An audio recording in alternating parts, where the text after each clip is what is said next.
নতুন এবার উচিত শিক্ষা দিয়ে ঠাম্মিকে বাড়ি থেকে বের করে দিল কমলিনীর সামনে। হ্যাঁ বন্ধুরা, এমনটা হতে চলেছে আজকের পর্বে। বিস্তারিত জানতে ভিডিওটিতে লাইক দিয়ে চ্যানেলটিকে সাবস্ক্রাইব করে পুরো ভিডিওটি তোমরা দেখতে থাকো। গল্পের শুরুতে আমরা দেখতে পারবো বুবলাইয়ের এমন অবস্থার জন্য কমলিনীকে দায়ী করতে থাকে গ্রামবাসীরা সবাই বাড়িতে এসে বিভিন্ন ধরনের কুরুচিকর কথা বলতে থাকে। তার সাথে সাথে কমলিনীর শাশুড়িও বলতে লাগলো, হ্যাঁ আমি তো অনেক বলেছিলাম বৌমা, আমি সব কিছু চোখ বন্ধ করে সহ্য করব, তারপর তো তুমি আমার কথাটা শুনলে না। শেষ পর্যন্ত তুমি এমন একটা কাজ করলে যেটা তোমার ছেলে সহ্য করতে পারছে না।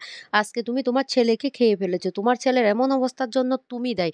তোমার মতো অপয়া না কিভাবে যে আমার বাড়ির বউ হয়ে এসেছে। তখন একথা বলতে মিটি বলতে লাগলো, খবরদার, খবরদার ঠাম্মি, তুমি আমার মাকে এভাবে কথা বলতে পারো না। আর আপনারা আপনারা বাড়িতে এসে এভাবে আমার মাকে কোন কোন অধিকারে অপমান করছেন বলুন, বলুন। তখন গ্রামবাসীরা সবাই বলতে লাগলো, এই মিটি, তুই অনেক বড় বড় কথা বলছিস, তো অনেক বড় বড় কথা বলছিস কেন?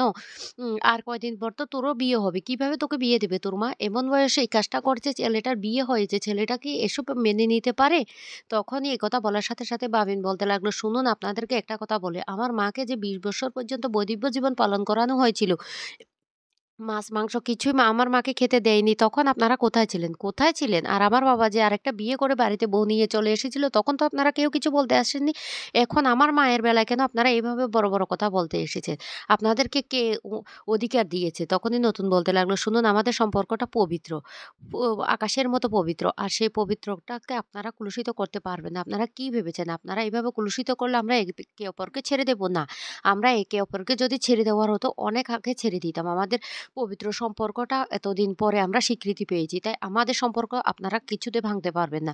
আর বুবলা যে কাজটা করেছে সে ছোট মনের পরিচয় দিয়েছে। এই ছোট মনের পরিচয় দেওয়ার পিছনে একটাই কারণ, সে তার মা কোনোদিন সুখ চায়নি। মিটি তখন বলতে লাগলো, আমার মাটা সারা জীবন খুব কষ্ট করেছে। আর সেই কষ্ট কি আমার মা এখনো করে যাবে? প্রত্যেকটা মানুষের অধিকার আছে সে সুখে থাকার। আর আমার মাটা কি পেল? কিছুই তো জীবনে পেল না। তখন এই কথা বলার সাথে সাথে কমলিনীর শাশুড়ি বলতে লাগলো, শুন মিটি, এত বড় বড় কথা বলিস না। আজকে বুবলার এমন অবস্থার জন্য তোর মায় দায়ী। কি দরকার ছিল তোর মার এই বয়সে এসে বিয়েটা করার?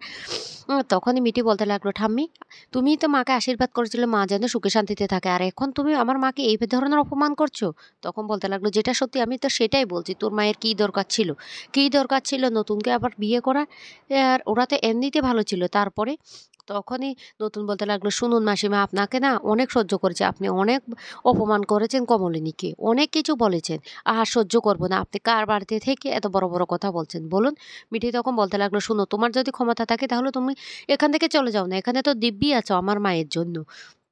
কোনো কিছুর অভাব হচ্ছে না। বাবিন তখন বলতে লাগলো, তোমার ছেলে কি করেছে? তোমার ছেলে আরেকটা বিয়ে করে বউ নিয়ে বাড়িতে এসেছে। আর তারপর তোমার গয়না সব চুরি করে নিয়ে পালিয়ে যেতে চেয়েছিল।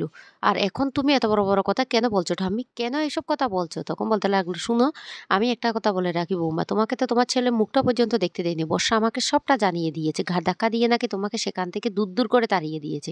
তখনই নতুন প্রচণ্ড রেগে গিয়ে বলতে লাগলো, মাসিমা, আপনি কিন্তু ধৈর্যের লিমিট এবার ক্রস করে ফেলেছেন। আপনাকে না আমরা আর দেখতে পারবো না। আপনি আপনি যান, বুবলাইয়ের কাছে চলে যান, না হয়তো বা আপনার ছেলের কাছে চলে যান। আপনি এই বাড়িতে আর থাকতে পারবেন না। তখন কমলিনী বলতে লাগলো, শুনুন নতুন ঠাকুরপো, ওনাকে বলতে দাও। ওনার মনের যত রাগ, যত ক্ষোভ আছে সবগুলি ওনাকে বলতে দাও।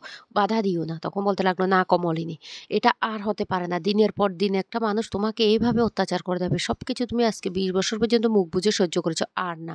তো বন্ধুরা, কেমন লাগলো আজকের পর্বটি অবশ্যই কমেন্ট করে জানাবে।